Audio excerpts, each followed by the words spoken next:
welcome to the Bros Before Elbows podcast. Very, very, very exciting episode that we bring to you at the end of the year with your hosts, Anthony and Tommy Masano.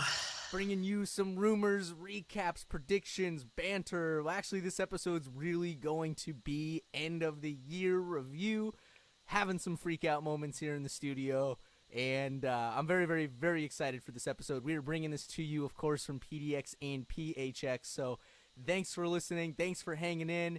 This is episode 8.0. We have come quite the long way since we started back in, I think, October. So thank you for listening, and we are very, very excited to be kicking off this episode. Yeah, so much meat on the bone. It's just so much today. We're going to talk a little bit of Raw from last night, since we're recording this on Tuesday, and you guys will hear it on January 1st. So happy New Year to everyone out there in radio podcast land. So we'll talk a little bit of Raw, talk a lot of the year in review. We're going to go month by month kind of thing of what happened in WWE, TNA, maybe a little ROH, and then we're going to pick our wrestlers of the year, match of the year, moment of the year, and feud of the year too as well. So lots to talk about. Where do you want to start? Where do you want to start, dude? First, we always sprinkle in the question of the day, Exactly. And then that way we can munch on that throughout the show, and then we'll get back to that. But this is going to be a bang bang, set them up, knock them down episode. So we got a lot to go through. So fire away with the question of the day, there, Tommy. Question of the day is, Anthony, what is your pro wrestling resolution for 2014? Examples, what do you want to do more of? What do you want to go to more shows? You want to watch more indie promotions? You want to buy more merch, cool WWE DVDs? What is all that? So think about that. We'll answer at the end of the show. What is your pro wrestling resolution for 2014? Okay, so Raw last night. Really quickly, Brock Lesnar, Paul Heyman, back. They came out and basically he set down the gauntlet to the locker room. He says, I'm going to be the number one contender, and he's going to face the winner of John Cena versus Randy Orton at the Rumble. The winner of that, he's going to face it probably Elimination Chamber, I assume. So okay, cool. Brock, he said Paul Heyman said, forget about old feuds, forget about old beefs. He's focused on, he wants to be the world heavyweight, WWE World Heavyweight Champion. So basically like a good reboot for Lesnar. So he's no longer beefing with Triple H. That's squashed. He's now focused, and he's got his eye on the new WWE World Heavyweight Championship title. Yeah, basically, him and Triple H even shook hands last night, which was just weird. Oh, all right. Yeah, it was weird because Triple H introduced him last night in the middle of the ring, and then he looked at Paul Heyman and said, he nodded and approved. Like, yeah, you can shake his hand now because we're focused on the championship. And then he called out the locker room, and then it gets all quiet, and then Mark Henry's music hits. All right, Mark Henry music hits because he was like, yeah, it's like I'm in the front of the line. If everyone else gets behind me, if anyone has any beef with that, come on down. And pause for a second, then Mark Henry music hits. You're like, oh my god, the world's strongest man versus the beast incarnate. So they rumble a bit. Mark Henry throws him over the barricade, and then Brock spears him. And then he F5s Mark Henry onto the floor, dude. Whoa! Exactly. I was like, oh my god, he got him on his shoulders, dude, and all 400 plus pounds of him, and he just laid him out with an F5 on the in between the ring and in between the announce table, and it's like, oh my gosh, he just killed Mark Henry dead, dude. Mark Henry is dead, dude. It was like, oh damn, dude. So that's crazy. So that maybe sets up a beef for Brock in between Rumble, or maybe or something. I don't know if Brock's gonna be even in the Rumble, or is he gonna have a match at the Rumble? So I don't know. So Brock is back. It would be interesting if he was in the Rumble, only because I feel like as much as I love the Rumble match, don't get me wrong, that is definitely one of my favorite matches and PPVs of the year. But it tends to take away the focus of just an individual player. And what I mean by that is if you have somebody like Lesnar, it's not just going to be Lesnar in there. You know what I mean? You're going to have all of your other favorites, 30 other people in there. So I think for someone of his caliber, it would make sense to put him in his own singles match. Yeah, true. Because they also announced last night that John Cena and Randy Orton are going to rematch at Royal Rumble. So I don't know if they're going to do that before the Rumble match or after the Rumble match. But that's going to be another match. They got the Rumble match John Cena versus Randy Orton, the rematch. So I guess my earlier prediction with and I think we talked about it last episode where Daniel Bryan was going to win the Rumble and basically fight Orton or Cena at WrestleMania. Apparently that has totally been squashed. That has crashed and burned like a sheep's head on a fire pit. And bad metaphors aside, yeah, man. So Daniel Bryan, the other big angle to come out of Raw last night was Daniel Bryan and the Wyatt family. So the setup was Daniel Bryan had to beat Luke Harper and Eric Rowan to get to Bray Wyatt, and that was the main event. So he beat Luke Harper, and then he beat Eric Rowan on a roll-up. So then Bray Wyatt comes in, you think, oh, Daniel Bryan finally gets Bray Wyatt in a 1-1 match, but he's totally worn out from the first two. So then they just beat him down and they get a DQ. And Daniel Bryan's just broken down. They double choke slam him. They give him a Sister Abigail, and he's just totally beat down. And Bray Wyatt comes up and says, "You should have joined me, Daniel. You should have joined me. You should have joined us." And he said, "I was right." Bray Wyatt's like, "I was right." And then Daniel Bryan says, "Yes, you were." And you're like, "What? What? Pretty much. I was just dumbfounded, dude. That Daniel Bryan looks like he's gonna join the Wyatt family, man. Oh my god! So they hit him with a double choke slam, and then Bryan said he was right. And Wyatt asks him to repeat him, and he says he does. And Wyatt asks for a third time. He says, "Say it." And Bryan with the mic, it says once again that Bray is right. He says, and here's the quote from CageEyeSeats.com, their live blog. Rex over there did a great job. He says, Bryan says, "You were always right. No matter how many matches I won or how loud these people cheered for me, you were always right. And the machine would never let me win.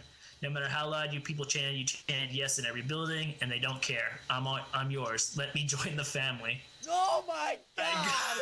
Oh my god! Oh my god! Joey Styles popped in on the microphone apparently really quickly. He just ran into the studio covered in JR's barbecue sauce and just yelled, "Oh my god!" So wow. So that was the lasting image of Raw was Daniel Bryan and the Wyatts going up back up the ramp and into the Titantron, and man, the crowd was just shocked. They were trying to chant for him to say yes, and he was just like, he was a zombie. He's Daniel Bryan, zombified. Oh my goodness. So that's like the ultimate curveball that WWE throws at you until next Raw. Wow. Daniel Bryan, heel, face, cult member.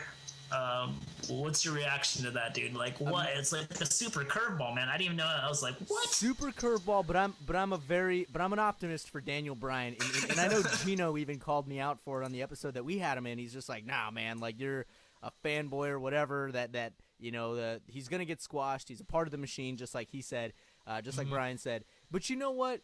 It immediately makes me think of this. It just immediately makes me think like, cool. If he is a part of this faction now, and he is brainwashed and he's a zombie, it's only going to make him that much cooler when he breaks out of it. But we don't know how long he's going to break out of it, but that's huge for Bray. That's huge for the Wyatts. That's huge for Daniel Bryan, because then it's like, oh my god, dude, you were like our hometown hero, man. You were the dude that everybody was rooting for, and now you have been brainwashed and you're in this Bray Wyatt family nuttiness. But to me, it immediately makes me think, cool, the moment when he snaps out of it and it's going to be a huge match between them, I think is going to be huge. And I think that's only going to make Daniel Bryan go over more, but it will be very interesting, and I'm very, very excited for the future of what's going to happen with Bryan, and especially the Wyatts. I've always loved those dudes from day one when I saw that guy in his first couple of promos. It's great. It's the ultimate, like, Star Wars, Luke, go to the dark side. Like, you have to go to the dark side to defeat the dark side. You have to learn about your enemy to able to conquer your enemy, I guess. Keep your enemies closer than your friends, something like that. You know that phrase, how that phrase goes. But yeah, man, jeez, man. It's just like, the next like 4 weeks till the Rumble. I'd just be super intrigued, like what they're gonna do with Bryan. Is he to come back? Like, I mean, I just want to see what's gonna happen next Monday. Are they keep him away from TV? And oh man, it's just so many directions they could go. But I like your glass half full perspective, because last night I was kind of devastated. I was like, oh no, they're gonna shave his head. They're gonna shave his beard, and they're gonna shave his eyebrows, dude. They're gonna make him wear a mustard stained shirt and lumberjack pants. They're gonna get like a Bryan Wyatt makeover. Oh my gosh, man! No, they're just gonna put him in like a white garb, and he's just gonna wear all white, and he's just gonna be he's gonna be like Kyle from South Park Martyr. Okay. Oh man, yeah. So many directions the WWE could go. That came out of left field. I was not expecting that at all. Oh my goodness! Night. But you know what? This is a good lead into a year in review. Yes. So, as far as like, let's take it back from Rumble last year, which by the way is an amazing event. Please go if you get the opportunity. There was a guy on Reddit that was freaking out. He's like, "Should I go? Should I not go?" I was like, "Don't be an idiot, dude. Just go. It doesn't matter if you spend $5 on your ticket or $5,000 on your ticket. Just freaking go to the show. It is awesome." But taking that as our focal point or as our starting point here, there is a lot that has happened between Rumble and where we are now today. So a couple things I want to bring up. One is the tag division.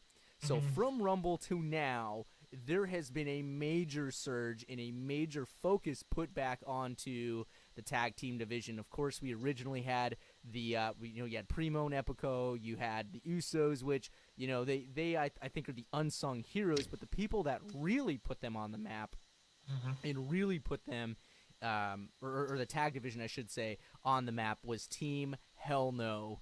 With Daniel Bryan and Kane. Those dudes really put a focus back onto it. They held the titles for a long time. You had the primetime players, who I thought for a while was going to be, as far as the jabroni tag division at the time, I really thought those dudes were just going to do it and get the titles because they were new, they were fresh.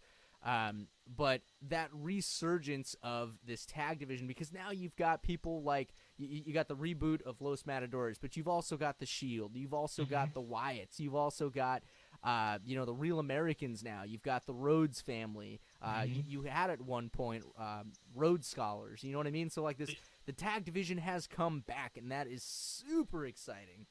Yeah, I mean, it was the start of Team Hell No, which is an underrated. You forget that they were together all the way through WrestleMania, and they had a match. They faced Ziggler and Big E at WrestleMania, actually. So that was another, and they're forming these tag teams like out of left field, and they seem to be working, and they getting feature spots on Raw. They're like main eventing SmackDown, and he went from Team Hell No, and then he went to the Reigns and Rollins. They beat Team Hell No, and they held the belts too. So they established the Shield, because the Shield had 3 belts at the time, and that raised the tag division up because the Shield were so unstoppable at that point. Yeah. So they brought that back up, and then when the Rhodes family, they had their little mini feud, and they kind of came together as just out of need, because they both were fired or Cody was fired, and then Goldust tried to get him back, and that brought, because that gave a good story, a good like hearty storyline to the tag division too as well. So when the Rhodes brothers, the Rhodes dynasty, captured the tag division, captured the belt, that it meant something. So Team Hell No brought it up to a level. When they lost, since they held it so long, it brought up to a level because the Shield had so much rub to it. And then when the Cody Rhodes and Goldust beat the Shield, it made it even cooler too as well. So they keep going up these rungs up the ladder for the tag division. And I think it's a huge storyline from 2013. And that's excellent, especially if you're unifying titles, which I think, and there has been, a question was asked to Dean Ambrose saying, "Hey, is the Intercontinental title, do you think, better than your U.S. title?" And he goes, "No." He's like, "Look, it's a matter of pride. Like, my title is just as equal, and I will defend it. And if we have to unify it, that's totally cool. But I know that I'm the better man anyway." So, as far as like kind of prestige of titles now, especially with the tag, you have to have more people on your roster teaming up, and it really has been built up to a level that I think is like you're excited for it, And I'm glad too with just the unification of the WWE Championship and the World Heavyweight title. So that's that's just very cool. So that's another thing that happened within the year is kind of this melding of resources. It's like that's a big change. The other thing I think that's actually really interesting too is the mid cards now have, in my mind, a more a little bit more focus on them now. I wrote down in some of my notes here that you have people like Curtis Axel that came out during the year that immediately got a title on him. You had Fandango that appeared at WrestleMania. That was his first match. You had Brodus Clay for a while. That's always been doing his shtick. Xavier Woods is brand new, and he's now kicking it with R-Truth, which I think is actually getting a more of a push for those two dudes. Damian Sandow, of course. Bray Wyatt. Can't leave those dudes out. The Shield, of course, has gotten much better, and then, of course, like primetime players. So what's cool is now you've got more of a focus on this new breed of fresh faces, but it's also cool how they're only using, or I shouldn't say only using, that they are using some of these A-list players more as kind of like a good lens to look at to keep things powerful, like as far as Brock Lesnar, you know what I mean? That's always going to draw a crowd. Chris Jericho, that's always going to draw a crowd, but they're not the super main focus because you have these mid dudes now that are becoming some of the bigger guys. You had a return of RVD for a little bit. That was freaking awesome. You had Undertaker, of course, that typically makes his yearly or biannual appearance or whatnot. Goldust right now is a good person that's keeping kind of that old, I don't want to say old wrestler because I don't think they're old, but I think they have kind of that more nostalgic kind of feel about them. You know what I mean? Yeah. So Goldust is kind of that guy right now. John Cena will always be an A-list dude no matter what. You know what I mean? Like if you need him to draw, he'll draw. But what I'm saying is you have less of a focus on your main dudes, and you can use them sparingly because WWE has really groomed some of their mid-card dudes. It's sad to see some of them go really high and then some of them go really low, as in Ryback and Dolph Ziggler. Those right, dudes. Before we get to talk about Ziggy back, let's. I think a big, more to your point about the mid card. I think a really good thing that the WWE has been doing last year is they're bringing up like people to like team with the mid card. They're bringing down the A-listers, team with the mid card, and they're like kind of raising everyone up. Like when the Shield would team with people when they would hang out with Triple H and Randy Orton, that brings up the Shield. When John Cena would I remember him teaming with the Usos, so that brought them up. Or CM Punk would team with the Usos, and that would bring them up to another level. Even when it was Team Hell No before the year, that Kane kind of helped bring up Daniel Bryan. They gave him some kind of credibility that he was teaming with them. So I think that's been a really help too. Like I remember the Undertaker and had a little brief mini feud with the Shield, and he got powerbombed through a table, which is one of the coolest moments of the year after WrestleMania. So I think that helps too. They're doing a really good job. The mid card doesn't always get the best storylines per se, but they're doing a good job of like mixing and matching people from the mid card to the people with the main event, and it's kind of giving the good rub to the players from the mid-card, which has helped throughout the year. Prime example, and we talked about it a couple episodes back, Mark Henry, Big E Langston. Just those two dudes being in the same ring immediately just gives you this like, oh, this is so powerful. Oh, man. So I was thinking about this too, actually. So from the Rumble to now, heel to face turns, face to heel turns. So just to kind of review this and kind of put the perspective on things. So many turns, which you have to have throughout the year. But just to kind of look at a couple of them, we had heel to face. We had Dolph Ziggler going from a bad guy to a good guy. And I think that ultimate turn was the title or the Money in the Bank cash in. Didn't like that, man. If we're gonna go break it, I didn't like that, man. I think he was better heel. He never really found his way as a face. I mean, the money, like you said, the Money in the Bank cash in. He was a heel when he did it, but like everyone had to cheer him because it was like this dude busted his ass off. He carried around a broken up old case for so long throughout the year. He put it on the line against Cena, put it on the line against Jericho. So he was really living that Money in the Bank gimmick. But Yeah, after that, he had the concussion and everything, but I didn't like him he didn't really never found his way as a face. I felt throughout the year. I thought he might have to go back heel pretty soon. I think so, depending on what's going to happen to him, which I only hope good things. Yeah. But man, but that was one turn. Then you had Big Show, who goes from like ironclad, I'm a giant, I'm an ogre, to crying once again on Raw. Like a punk. That to me, that man has cried more times than I think anybody has ever cried ever in the history of that industry and that promotion. He's also jumped heel to face more times than everyone in the industry, man. He'll be a heel by probably by March somehow. You should just have a new gimmick of like Dr. Jekyll, Mr. Hyde. You know what I mean? She steal Joseph Park's gimmick? Is that what you're saying? Dude, that was actually pretty nutty, man. Joseph Park, Abyss. That's crazy. It had to come together somehow, but nonetheless, Cody Rhodes goes from a heel to a face.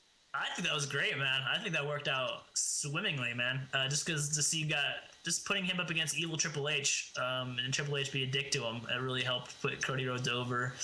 And he's a great wrestler, dude. He can go in the ring with anyone.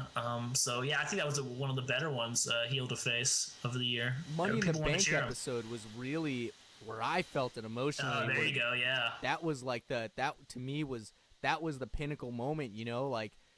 Which I'm surprised for the Slammies that wasn't like crossover of the year, whatever, or screw job of the year. Sandow and Rhodes, yeah. Break up the Rhodes Scholars, man. Yeah, that was good. That planted the seeds for Cody Rhodes face, I think. Yeah. And then, of course, everybody's favorite. Drum roll, please.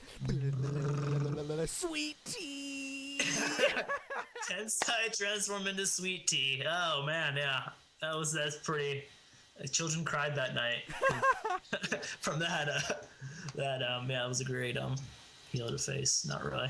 But then we flip it on the reverse side. Now we got face to heel. So now we're going from good guy to I'm a bad guy. All right. Yeah. Then so you got ADR. Alberto Del Rio. I hate that guy, but gosh. Bring back the I don't know how that worked out, man. I don't know. I liked him better as a face, actually, but he was just kind of bland, but not either way, man.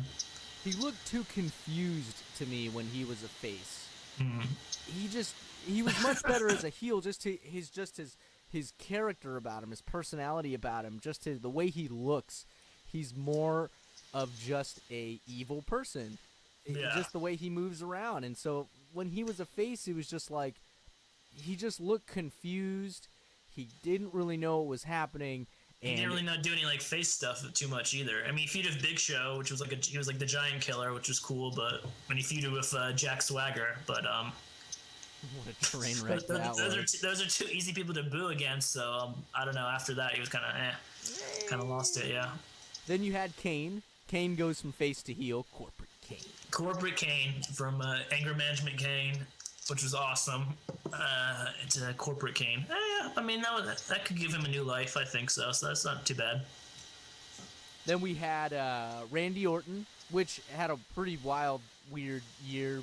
I think like every match was him versus Daniel Bryan. It felt like, but for a while there, yeah. But yeah, actually, I think he beefed. Didn't he beef with? Did that happen this year? Where he got thrown down the stairs from Barrett, or was that? The year before? I think that was. Maybe I don't remember when that was. That might have been before the Rumble. It might have been early last year, but yeah, they quickly squashed that feud. I just don't think they knew what to do with him. But Orton had his face to heel turn, so he's now super evil and way better heel, dude. Way absolutely. Better. You want to boo that guy, dude. He's big. He's got the tattoos. He's just like a douchebag kind of looking guy. So I definitely I think he was always kind of like a tweener, but it's good heel. He's a good heel. And then we've got Ryback, of course. That goes from face to heel, which was the worst that might be the worst of the year. Yeah, the worst thing they could have done, dude. They made him feud with John Cena, and that was one of the worst feuds of the year. You know, I'm always confused by this, and I was reading this. Miz, I don't really know what does or is. He's always in between. Like even when he was a face, I think he went face to heel. I thought he went from heel to face back to heel. He was briefly the face when like Ric Flair gave him the figure 4 and he didn't know how to put on a figure 4 somehow. Oh my gosh. He botched the figure 4, which like 5-year-old kids have been doing it to their brothers since like the 80s, and he couldn't do it. That was horrible. Yeah, Miz, just be heel because we don't want to cheer you no matter how good deeds you do. The easiest way to book him as a face or a heel is just put on a Miz TV, and if he feels like being evil, he'll say something stupid. If he feels like being a face, he'll say something fun. But that guy is so wish-wash. And then, of course, you got Brodus Clay now. Brodus Clay is heel. Yeah, he's turning heel, man. He's getting rid of the funk and listening to some black death metal. He should come back like goth or something. From funky to like gothosaurus or something. He comes out with like black eyeliner and he's like all depressed. It's like the goth kids from South Park. Funky eat your soul. Funky eat your soul. Oh man, so many kids would cry. God, that was a weird one, dude. Because I don't know. He was big and goofy. He was I don't know. We'll see. I mean, he's just not a good wrestler. I mean, he hasn't got cool moves and he's really slow. So I don't know. Let's give him a chance as a heel, I guess. Might as well. He's a powerhouse, so he doesn't have to speak much. He just has to be really big and fall on people and just hold his submission for as long as he wants. That's like the only thing that Alberto Del Rio does that's like heel is just, I'm going to hold my freaking cross arm breaker. So Brodus Clay can just lay on people and just not get up, and that would make him... His move should be the big brother sit on your little brother until your mom comes. Say uncle. Say uncle. Oh, a couple ones that I missed from heel to face, actually, that were pretty prominent. Primetime players. Those guys went from, from being evil to throwing up on people, to barfing on everybody, which I thought was absolutely hilarious. And then, of course, we can't forget the longest reigning 400 and so, or no, I can maybe he has been in the modern era. Whatever. CM Punk goes from mega heel to cheating almost every match to win to now being a face, and I don't really know how I feel about that. But it happened throughout the year, and then of course, my main man, Biggie Langston. Biggie, yeah, that was good. Yeah, people want to cheer Biggie because he's a big, scary dude who can. He's built like a defensive lineman, but he runs like a running back. He's so quick out there. It's insane. So I think people want to cheer him. And for CM Punk, people are going to cheer him either. When he was a heel and doing all that crazy stuff to Undertaker, people still wanted to cheer him. So I think WWE just needed more faces at the time, so they made him a face because he can work either way. People want to cheer him, and CM Punk fans are going to cheer him regardless. So. Oh yeah, absolutely. We still have a lot to talk about. We're going to take a quick break here, real quick, and when we get back, we still have to talk about Wrestler of the Year. And we can kind of mix it up a little bit. We'll throw some names out there and kind of stir a little discussion here. We still have to talk about Match of the Year. There's still Moment of the Year and Feud of the Year. So still a lot to go through.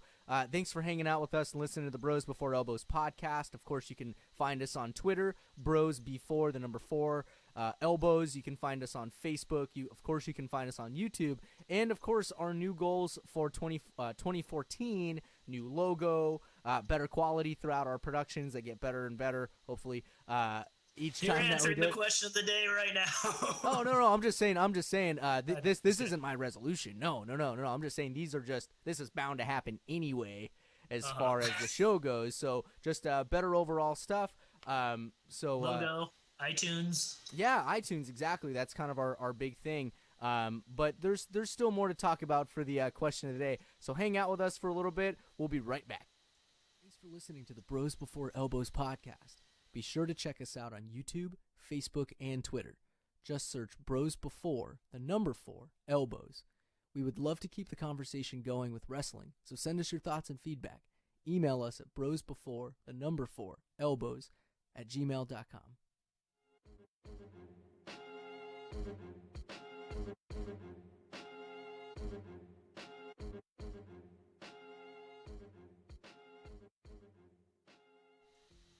Welcome back to the Bros Before Elbows podcast, coming to you from PDX and PHX.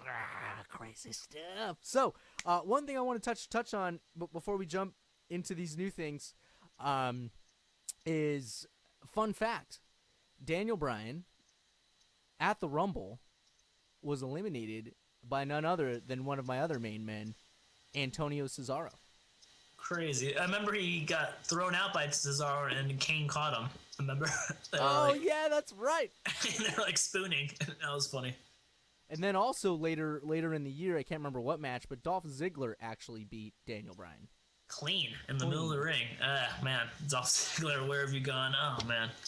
Yeah, if there was a comparison between Ziggler and Ryback, Ziggler will always have my support. F Ryback.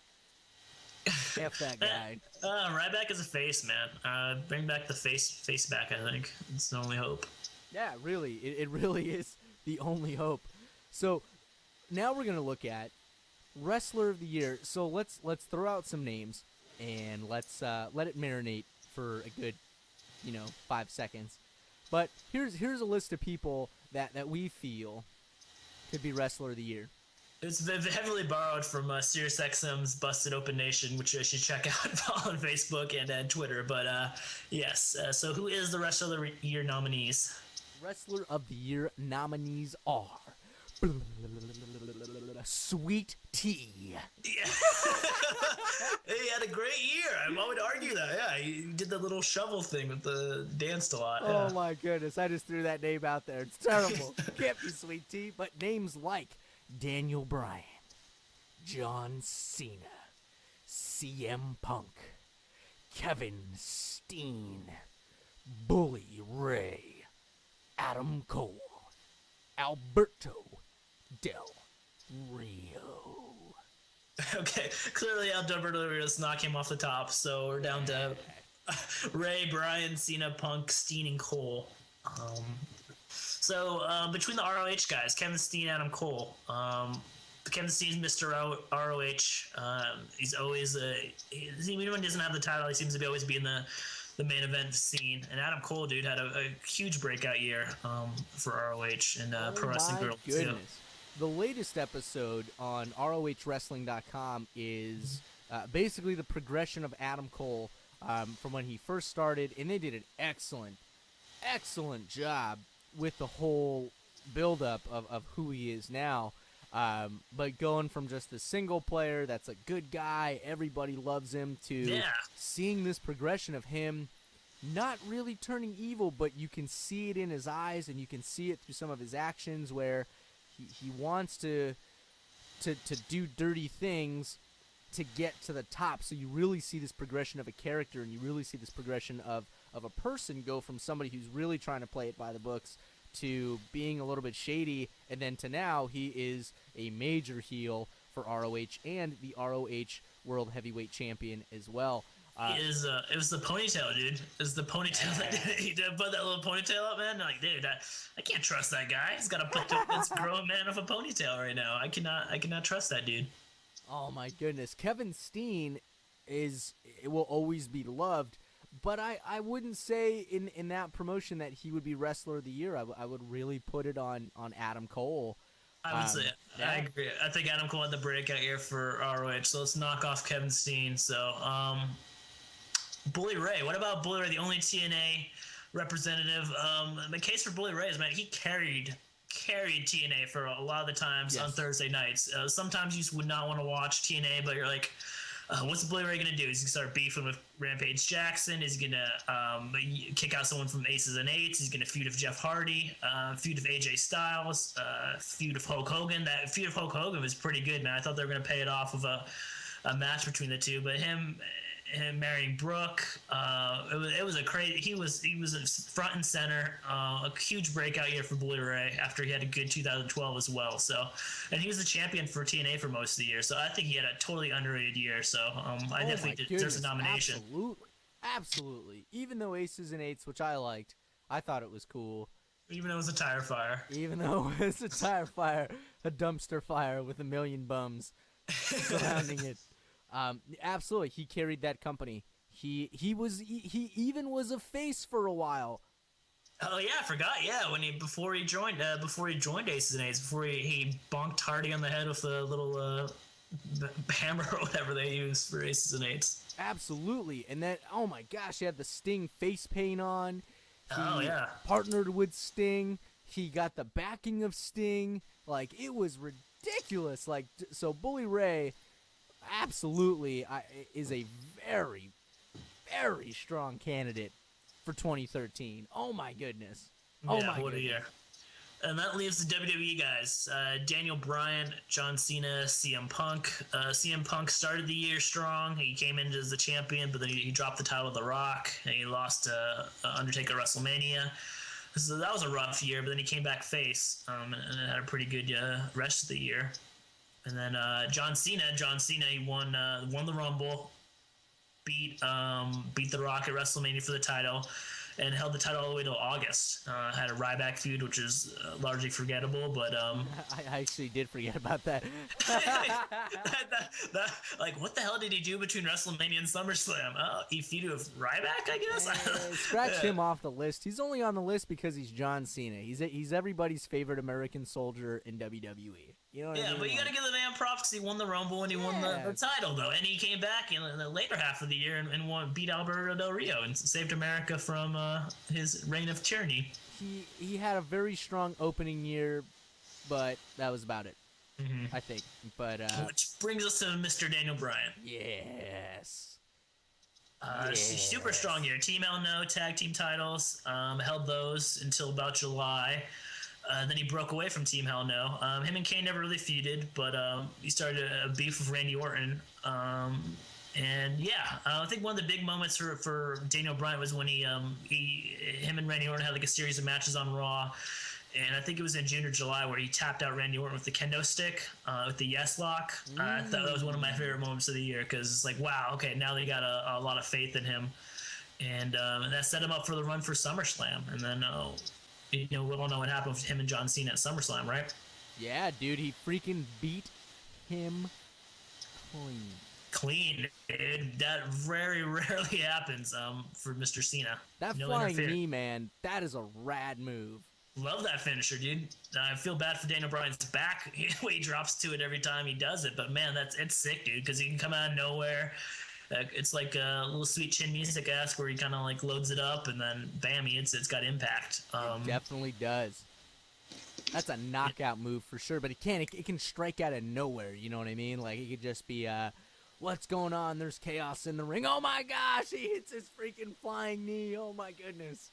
Yeah, it's too, like when he hit, I think when he hit HBK on it, HBK with it or Triple H or someone the other night, when they did the belt ceremony before TLC, which was pretty sweet. Yes. So I would say Daniel Bryan definitely had an amazing year, and even to cap it off last night, which I did miss, but I'm still freaking out, and Joey Styles is still covered and marinated in JR's barbecue sauce. I can't believe that he's a part of the Wyatt family, but that is icing or frosting, whatever you want to call it, on the cake, that is on mustard the ham. Mustard on the hot dog. Oh my goodness. Luke Harper's shirt. Oh man, yeah, it's crazy. So I think my vote would be Daniel Bryan just because he captured the title even though he held it, and he carried a couple pay-per-views for the next 3 months after SummerSlam. So I think overall, I think Daniel Bryan is my choice for rest of the year. You? You know what, man? The fact that you're coming with a swerve. You know what, man? I love D-Bry, dude. Don't get me wrong. I love him. Oh gosh. But I also love Bully Ray. Oh man, we made the good argument, man. He carried the company, dude. He carried the company through very challenging times, even in a very challenging gimmick where a lot of people hated aces and eights, but he was damn good at it. He was damn good at being evil. He was damn good at being manipulative. He was damn good at putting on great matches. So let's not forget, though, and which is why I have such a strong case for Bully Ray, is I have never seen in the history of watching WWE or TNA or any wrestling promotion that somebody cuts the ring apron, pulls the ring back, and pile drives somebody on the wood boards that are on or that hold up the ring. You know what I mean? Like, to me, that was such ring psychology that blew my mind. Mm-hmm. And it was that was a moment of the year. That was one of the moments of the year, yeah. Oh my goodness, that I freaked out. I absolutely freaked the fudge out watching that. So to me, like, a guy like Bully Ray, even though he's in a very weird company, he did and is doing, even with his new gimmick now of just like being completely isolated and just pure evil, you know, it's pure darkness. Like, this guy has the ability to hold anything that he wants and do anything that he wants. So as much as I love Daniel Bryan and as great as his lines and even through his challenges of, you know, kind of being booked in a weird sense and not being able to get to the top as much as we would love him, I love him to death. But I gotta say Bully Ray, as far as the challenges that he had to face, the challenges within his own company, the challenges within his own faction, the challenges of, let's just say this, like Brooke Hogan leaves, so he's got to find a way to freaking, you know, make this patch fix. So he hangs out with Brooke Tessmacher. You know what I mean? Like, this dude will work with whatever you throw at him, but he does so good to put other people over. Even Mr. Anderson, man. The fact that you hate Mr. Anderson and I love Mr. Anderson and Theron loves Mr. Anderson, that's freaking awesome because he got him over. You know what I mean? Like his pile drivers, which you would never see in WWE. It has happened before, but of course Vince McMahon blows a gasket. But either way, he's doing stuff that is just, you wouldn't see it anywhere else, I'd feel, and he just does an excellent job. So my vote goes to Hell's Kitchen, Bully Ray. Case closed. Our first co-wrestlers of the year for the Bros for Elbows podcast, Bully Ray and Daniel Bryan. We can cop out. They've done that before in football and Major League Baseball for MVPs. So moving on to Match of the Year coming up. These also from Busted Open Radio, Sirius XM. Definitely check them out. John Cena versus CM Punk on Raw February 25th, and that was the number one contenders match. Winner faces The Rock at WrestleMania. Undertaker versus CM Punk at WrestleMania 29. Triple H versus Brock Lesnar, Extreme Rules. Kurt Angle versus AJ Styles, Slammiversary. Underrated one right here. Taryn Terrell versus Gail Kim, Slammiversary. That was a really good one. CM Punk returns after his little layoff versus Chris Jericho at Payback. The Best Out of 2-3 Falls match. Antonio Cesaro versus Sami Zayn at NXT. Daniel Bryan versus John Cena at SummerSlam. Brock Lesnar versus CM Punk also at SummerSlam. And one I didn't see, Adam Cole versus Tommaso Ciampa at Ring of Honor Death Before Dishonor 11 this year for ROH. I'd not checked that one out, but I'll probably have to YouTube it or something to check that one out. So a lot of matches of the year. What are your thoughts on which one stands out, man? It's been a good year, man. We got some ROH, got a couple TNAs, only got one WrestleMania match and 2 SummerSlam matches. So floor is yours, my brother Anthony. You know what? To tell you the truth, and I'm a man of curveballs, dude. I'm a man of curveballs. Don't do it. Don't do it. Oh my God! Taryn Terrell and Gail Kim. That Slammiversary match was so sick. Was that the ladder match? That was the. I gotta Google it. I think it was a ladder. They had a ladder match before that. I think it was. It was some match. What the fudge was it? It was just another one of their beef matches. I don't even think it was for a title, but it was. Man, I gotta remember this. It was. Taryn Terrell does like a bulldog off of the ramp onto the ground. Gail Kim like gets speared through a freaking chair in the middle of the or in the one of the turnbuckles. I mean, it was a last knockout standing match. That's what it was. Oh my goodness, it was brutal. And I've never it's a big word to say that, but going through all these memories in my head and this Rolodex of what I've seen, it's hard to pick another moment in time when 2 female wrestlers really went at it and got the crowd mega into the match. It was incredible. Seeing some of those big spots, I was on the edge of the seat. I was freaking out. I was definitely on the side of Taryn Terrell. oh my goodness, just the fact that that match was so incredible, and the crowd is chanting, "This is awesome, this is awesome." The crowd is hot, the match was hot. Oh my goodness, to me that was, and it's funny that TNA, was able to do this, but their women's division is so amazing. So I would say that is definitely one of the ones that I'm thinking is match of the year, but I would also have to say Undertaker versus CM Punk, because the psychology behind that was absolutely incredible. That was another mind meld, that was another mind F that happened throughout the year, Yeah, that was one of my favorites, Undertaker versus CM Punk, just because the psychology of the feud. It had a moment. I think CM Punk tombstone the Undertaker, and you're like, wait, yes.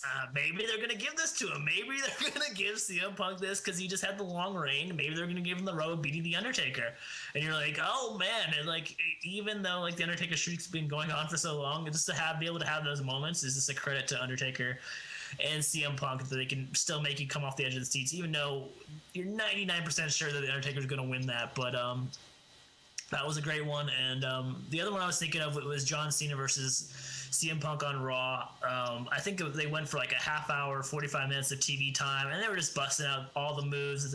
That's when they busted out Punk busted out the pile driver on John Cena. So I mean that how a simple pile driver on Raw could just make you mark out a 10-year-old. Yeah, it was. John Cena does a Hurricane Rana. When have you ever seen that guy do that move?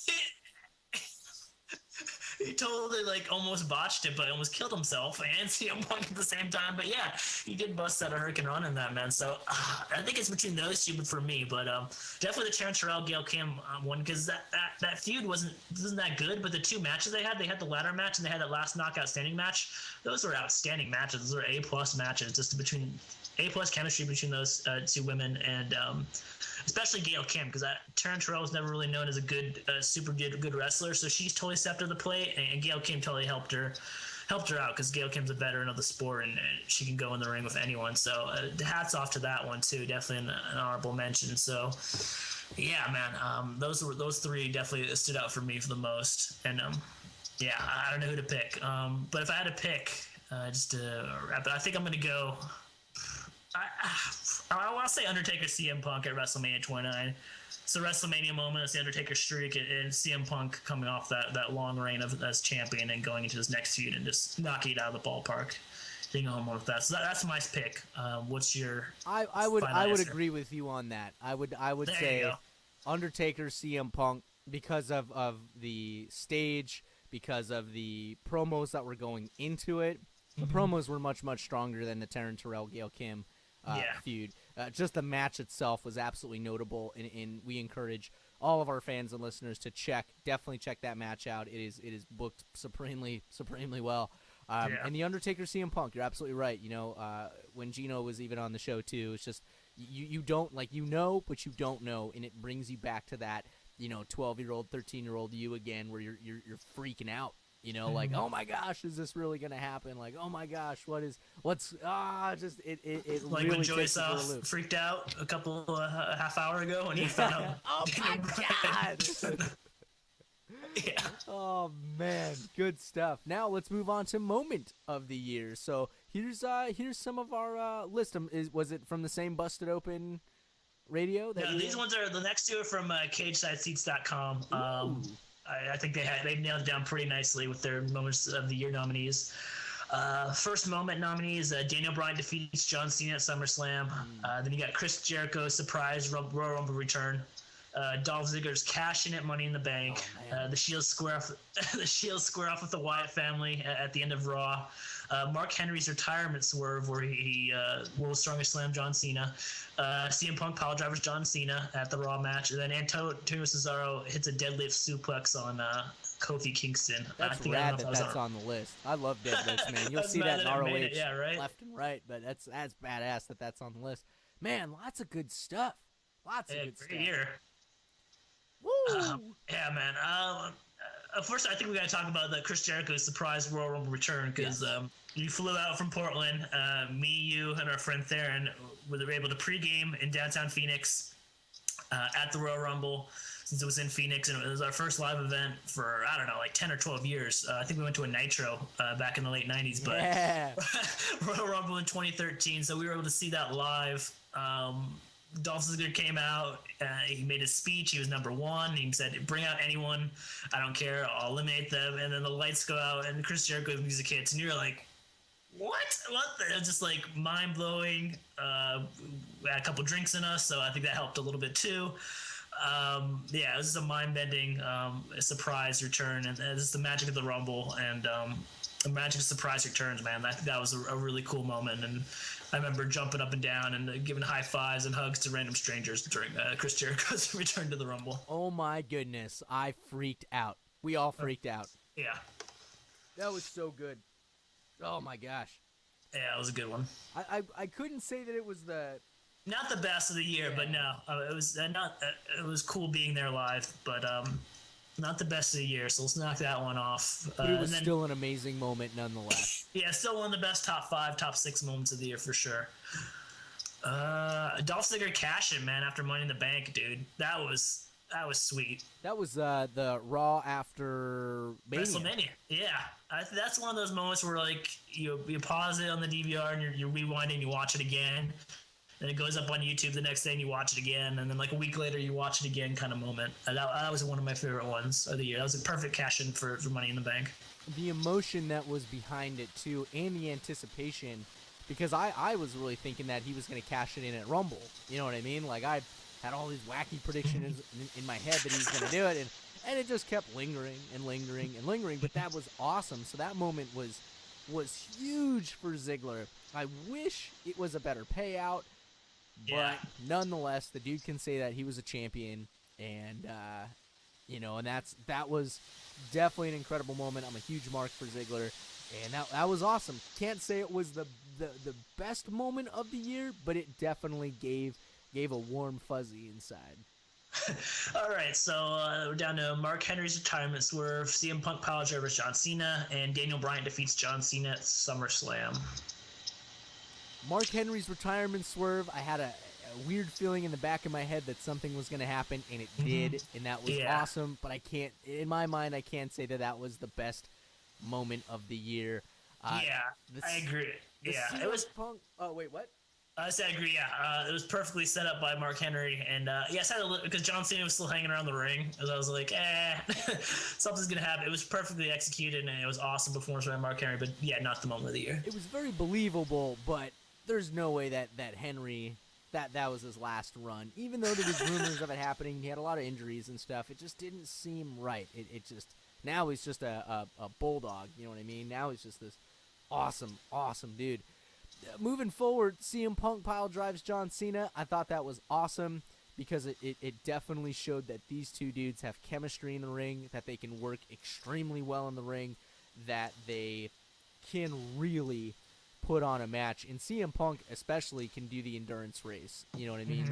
Those guys that come from ROH, that is their bread and butter. They are built for the endurance race, and they are built for big spots and awesome booking. And that, to me, the pile driver was freaking awesome. I can't say it's the moment of the year, but it definitely was a great moment, though. So that leaves Daniel Bryan defeats John Cena at SummerSlam. The big setup, John Cena, they challenge each other on Raw. There's a build-up to it. It seems like a good face versus kind of face matchup, and it kind of paid off because the underdog won, so I think it's always a good story.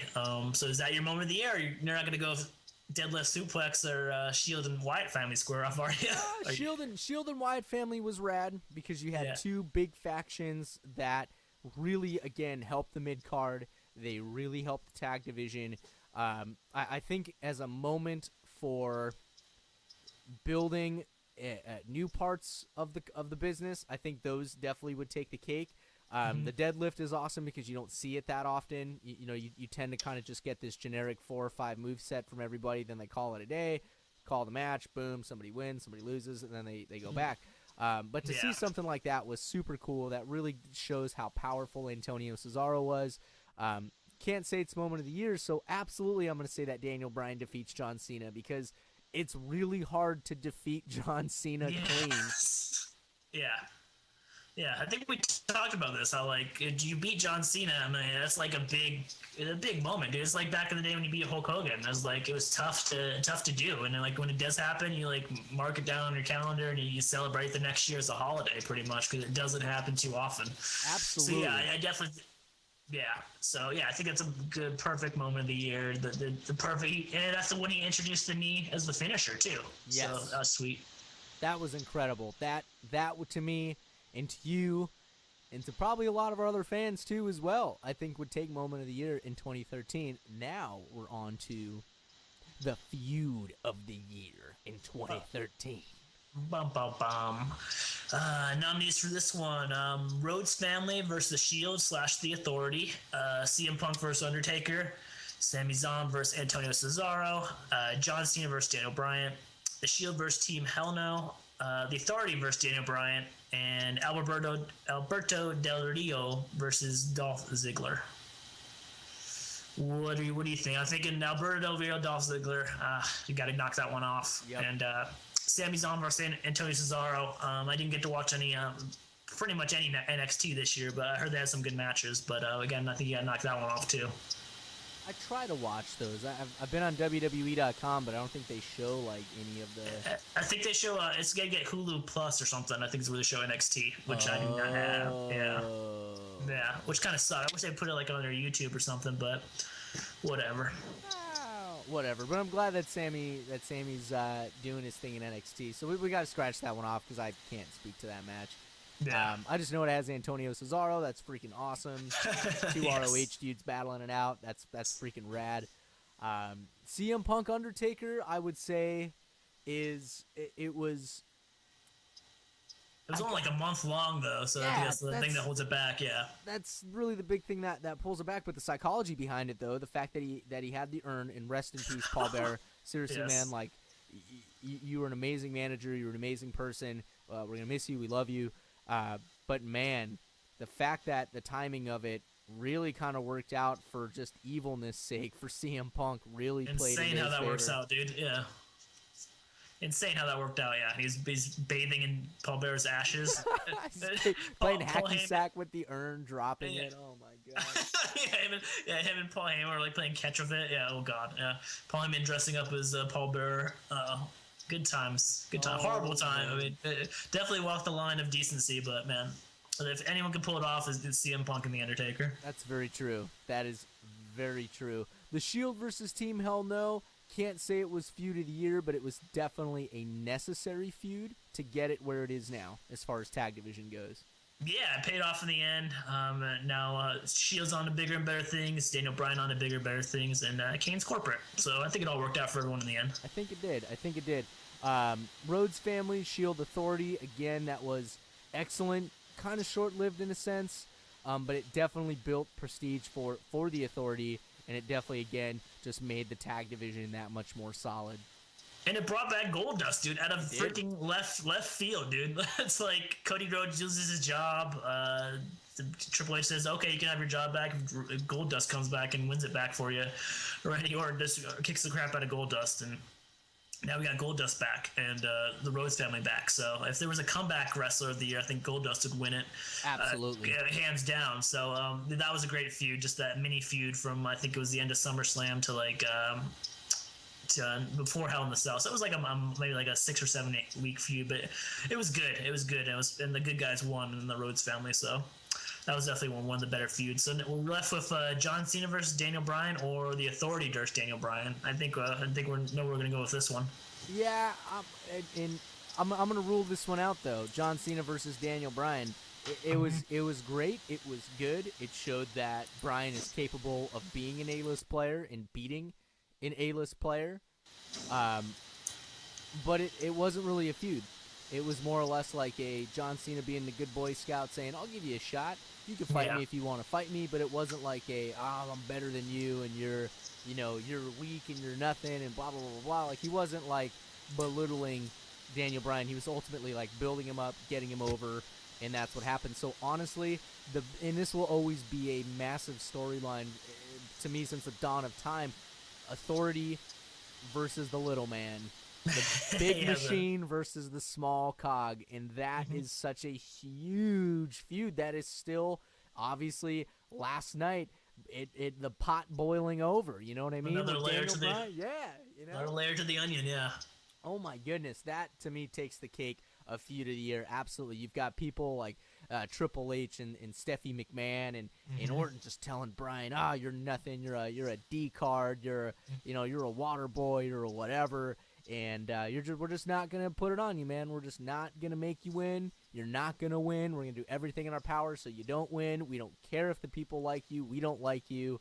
So if you want to fight, you can fight, but you're just gonna fight to fight. And then Daniel Bryan, of course, still getting over and still fighting tooth and nail to get to the top and to prove that he's worth it. So that is massive. And now, of course, with this mega curveball that I gotta watch. Man, that's woo!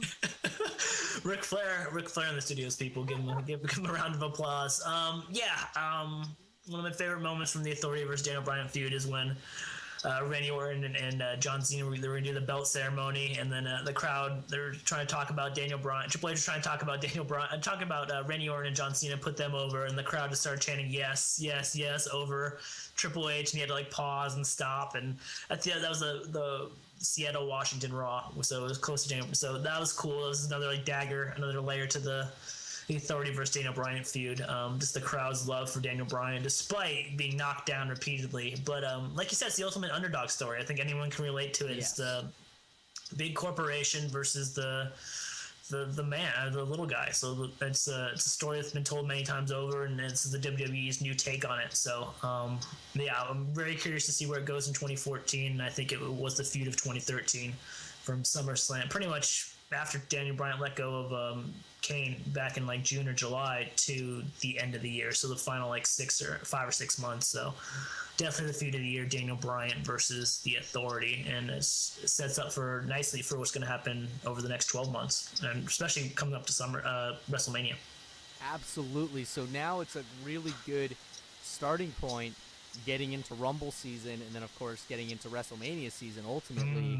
So man, what a year in review. So this is a perfect segue of getting into our resolutions for the new year. So Tommy, what are you gonna watch more, attend more, buy more? Are you gonna become a wrestler? What are you gonna do?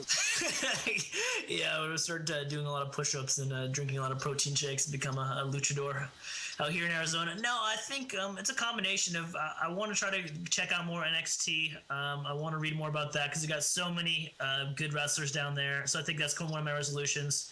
You got a great women's division down there, down in NXT. And another one is attend more because there's a house show I'm actually going to. My wife Crystal, for Christmas, she bought me, little Tommy, and Uncle Thayer, and she bought us 3 tickets to go see a house show here in Phoenix in February. So I'll have a full report on that whenever we do the podcast in February, one of our February podcasts. So attend more, watch more. I don't know, maybe I should buy some more wrestling shirts too as well, just to represent, and maybe get a Bros Before Elbows shirt before the end of the year. Yeah. Yeah, there's a tease for you. So I think that's a combination of everything. What's your little brother? What is your pro wrestling resolution for 2014? What do you have in mind? Definitely watch more. Just keep engulfing myself in into TNA, into WWE, into NXT, into ROH. Just really focus on just where these different wrestlers go. I think that's so cool to see the progression of somebody. So I'm definitely gonna watch more.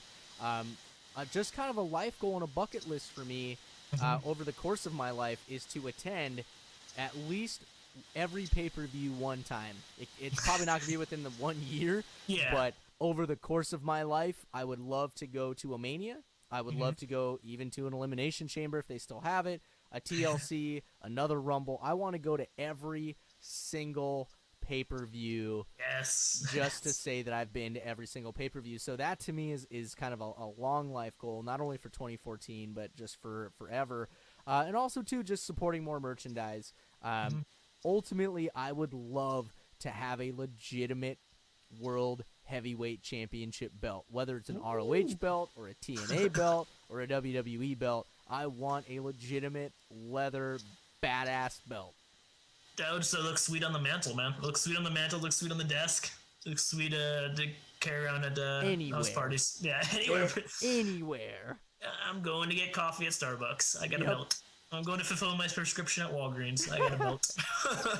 Oh my goodness. Oh my goodness. Good times, man. So we're 8 episodes in, and we got a whole year ahead of us for Bros Before Elbows podcast. So that's something to look forward to. Absolutely, absolutely, and of course, just like I mentioned before with our resolutions, new stuff for the show. Yes. You know, it's only going to get better, and it's a learning process each and every time. But to us, this is just fun. This is what we love to do. We love to mark out and talk about it and stay in contact. And, you know, we'd love to stay in contact with our fans, too. We get a lot of good comments and stuff on Cage Side, and we really appreciate that. And, yeah, keep listening and have a happy new year to everybody. Be safe. Don't be dumb tonight, especially me. I will say that. Maybe listen to this tomorrow morning, so if they were dumb last night, it's too late, and they made it.